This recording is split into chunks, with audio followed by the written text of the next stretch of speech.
Barre-toi de là, tu schlingues, sale schlag. Barre-toi de là, tu schlingues. C'est à peu près ce qui s'est passé en août 2021 quand les soignants non vaccinés ont été suspendus. La vaccination sera rendue obligatoire sans attendre. Et aujourd'hui, on leur dit « Allez, ça y est, c'est fini. Viens faire un câlin ». Mais les soignants concernés sont morts socialement et professionnellement. Alors vous imaginez bien que depuis 1 an et demi, ceux qui se sont retrouvés sans salaire, ils se sont déjà barrés. Alors d'accord, il y a 1 an, c'était un peu la catastrophe et il fallait agir. Mais avec le recul, je me pose une question. Est-ce qu'on n'a pas fait une connerie ? À ce moment-là, les non-vaccinés étaient considérés au mieux comme des pestiférés, au pire comme des débiles profonds. Mais on va voir en première partie de la vidéo qu'ils étaient peut-être pas si simples que ça, et que leurs revendications, en fait, elles étaient carrément légitimes. Mais qu'on était juste trop bêtes pour s'en rendre compte. Et puis, en creusant un peu plus, on se rend vite compte que le débat, c'est pas seulement « le vaccin, c'est pas bien ». Mais si, le vaccin, c'est génial. En fait, c'est un sujet qui est bien plus profond que ça, c'est presque philosophique et c'est là-dessus qu'on a eu tort. Si aujourd'hui beaucoup de soignants sont en burn-out et quittent la profession, c'est justement à cause de cette erreur-là. Et spoiler, ça n'a pas commencé avec le Covid, ça fait bien longtemps qu'on se trompe et aujourd'hui, on en paye les conséquences.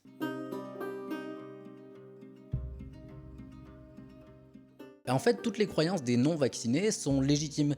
Si on décortique tout ça, on se rend compte qu'il y a plein d'effets sociologiques et psychologiques qui créent une sorte de bouillie intellectuelle dans laquelle n'importe qui pourrait s'empêtrer. D'abord, dans tous les domaines de la vie, quand on connaît pas quelque chose, on s'en méfie. Et dans le contexte où on était face à un virus mystérieux qui s'est répandu dans le monde entier en quelques semaines et l'apparition d'un vaccin sorti de nulle part, ça fait beaucoup d'inconnus, ça fait peur et du coup on s'en protège et on le rejette. Alors là, vous pouvez essayer d'expliquer en long, en large et en travers que le vaccin c'est la solution. En fait, vous convaincrez personne parce que vous vous attaquez à une peur qui est bien trop profonde, celle de mourir. Beaucoup d'études le montrent, par exemple, activer inconsciemment en nous la peur de la mort nous rend beaucoup plus rigides, hermétiques à la nouveauté, rejetant ce qui est étranger, considérant ce qui est différent comme dérangeant. C'est le combat interminable entre Eros et Thanatos, deux dieux grecs utilisés en psychiatrie pour symboliser la pulsion de vie contre la pulsion de mort. Et c'est le résultat de ce combat divin qui va déterminer une grande partie de nos comportements, qui va du simple instinct de survie face à une araignée poilue dégueulasse,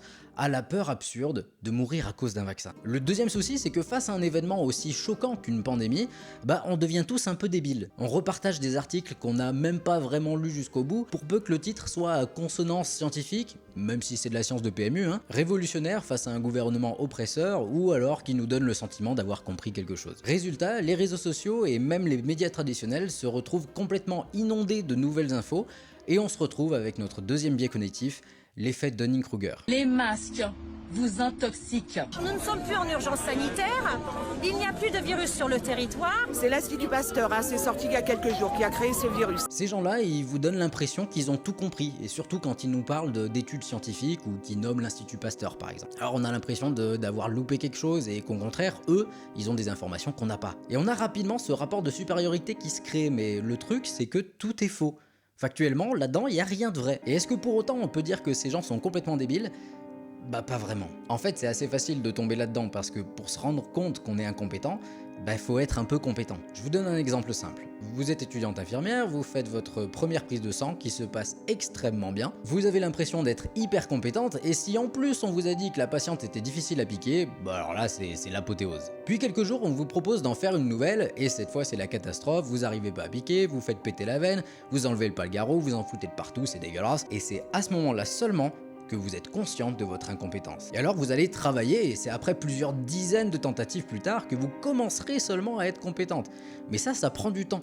Et avec la pandémie, le sentiment d'urgence et la peur, le temps on l'avait pas tellement. Alors les premières infos qu'on trouve, on les prend, ça nous donne l'impression de comprendre un peu mieux ce qui se passe, et finalement ça nous induit en erreur. Mais ça c'est que la deuxième étape du cercle vicieux, et la troisième, c'est un peu le coup de grâce qui va sceller un peu toutes les croyances de ce débat. Le biais de confirmation c'est simple, c'est le cancer de l'humanité. Si vous avez une idée en tête, vous allez chercher des infos pour vous renseigner, essayer de dénouer le vrai du faux, et vous allez forcément trouver des infos qui vont dans votre sens, mais vous allez en trouver qui vont pas aller dans votre sens, qui vont vous dire que vous êtes trompé. Mais le cerveau il aime pas les choses qui pourraient vous mettre inconfortable. Et bon, soyons honnêtes, reconnaître qu'on a tort, c'est hyper douloureux. Alors dans ce cas, il y a deux réactions possibles. 1. Reconnaître votre erreur et votre incompétence et puis faire face aux remarques de votre entourage, voire même à la honte. Ou la deuxième, ne pas supporter tout ça et faire comme si vous avez rien vu, rien entendu, en espérant qu'un jour, quelqu'un vous révèle qu'en fait c'est vous qui aviez raison. Mais il faut pas oublier que le cerveau, même si c'est génial, ça reste une grosse feignasse et il choisira toujours l'option qui vous demande le moins d'efforts ou qui semble la plus confortable pour vous. Donc logiquement, vous allez toujours choisir l'option qui valide votre idée. Et ça c'est humain, tout le monde le fait. Et c'est encore pire quand l'idée qu'on défend est aussi importante et aussi médiatisée que le vaccin contre le Covid. Bon, si vous vous attendiez à ce que je vous dise qui a raison et qui a tort sur la question du vaccin, je suis désolé mais vous êtes trompé de vidéo parce qu'à mon avis le débat il est pas là. On a réduit tout ce questionnement à une simple injection mais finalement le débat est beaucoup plus profond que ça. Et en creusant un peu dans les biais cognitifs, j'ai découvert que finalement nous, les soignants vaccinés, soit l'élite de l'hôpital avec un grand H, on n'avait peut-être pas raison sur toute la ligne.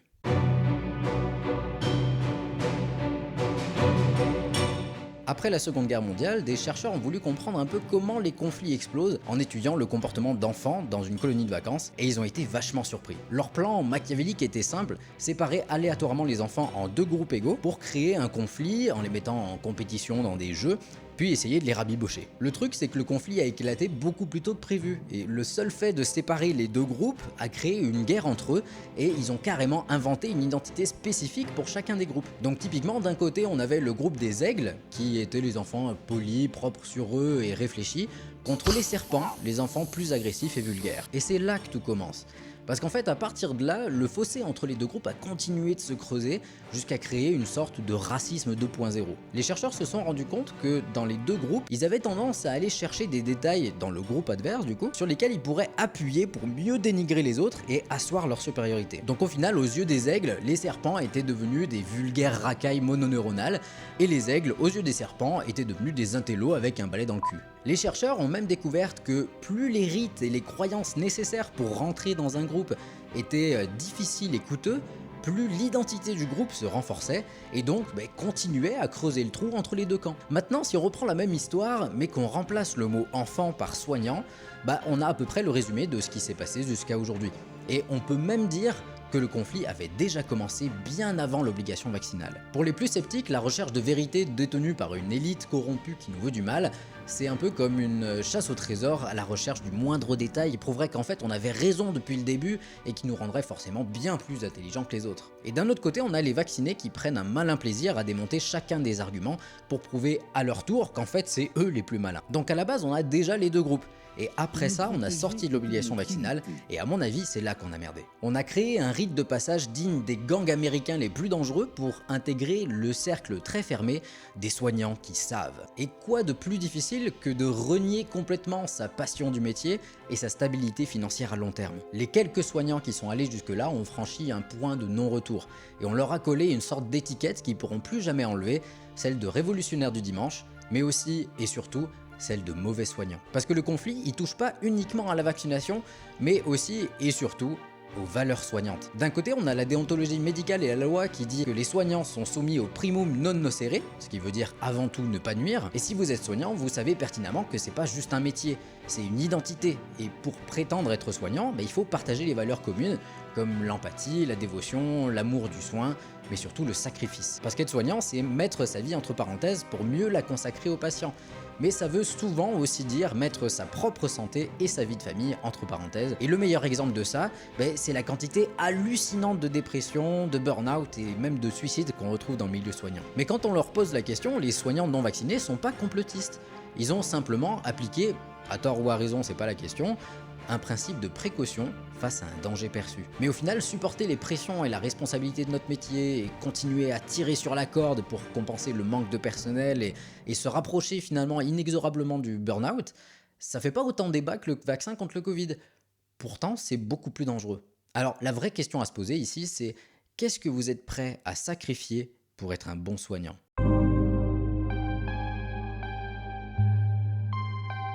Dans l'inconscient collectif, les soignants sont des gens qui mettent leur vie entre parenthèses pour prendre soin. Alors en soi, la santé des soignants, le médecin ou l'infirmier et l'aide-soignante à leur niveau sont des gens qui ont des compétences pour soigner, faire face à la mort et à la douleur, et le tout doit être fait bien sûr dans la joie et dans la bonne humeur. Un peu comme des super-héros en gros, on attend de nous qu'on soit assez fort pour retenir le train qui tombe ou sauver in extremis une jeune damoiselle en détresse, mais à aucun moment on s'intéresse à nous, à notre santé physique et mentale. C'est un peu comme si pour être un bon soignant, il fallait complètement oublier ses frustrations, ses peurs, ses besoins et son équilibre personnel. Que ce soit à cause de notre formation hyper exigeante ou le manque de personnel à compenser au quotidien ou notre conscience professionnelle, on repousse toujours plus les limites. Et c'est un peu notre faute, parce que quelque part c'est un peu jouissif de faire ça. Parce que quand on y réfléchit, un soignant qui a fait un burn-out, c'est un soignant qui a été tellement bon qu'il a sacrifié sa propre santé mentale et son équilibre personnel pour se consacrer aux patients. Alors forcément, ça peut qu'être un bon soignant. Mais faire un burn-out, c'est pas juste être un peu fatigué,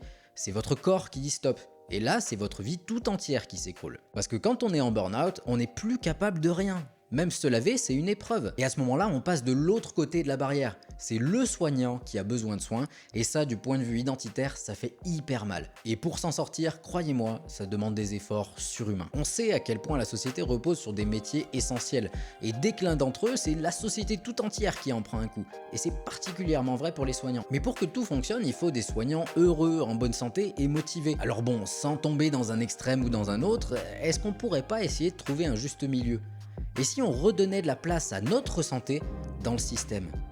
Et si au lieu de mettre les patients, est-ce qu'on pourrait pas mettre les soignants au cœur du soin ? Et si avant de prendre soin des autres, on essayait de prendre soin de nous ? Alors j'entends déjà ceux qui disent oui mais on n'a pas le temps pour ça, on est déjà bien assez occupé avec nos métiers pour se rajouter encore du temps pour nous. Pourtant c'est en faisant ça que vous arriverez à recharger les batteries correctement. C'est dans les moments où on accepte d'être pour une fois un peu égoïste qu'on arrive réellement à se reposer. Et pour ça vous avez deux choix.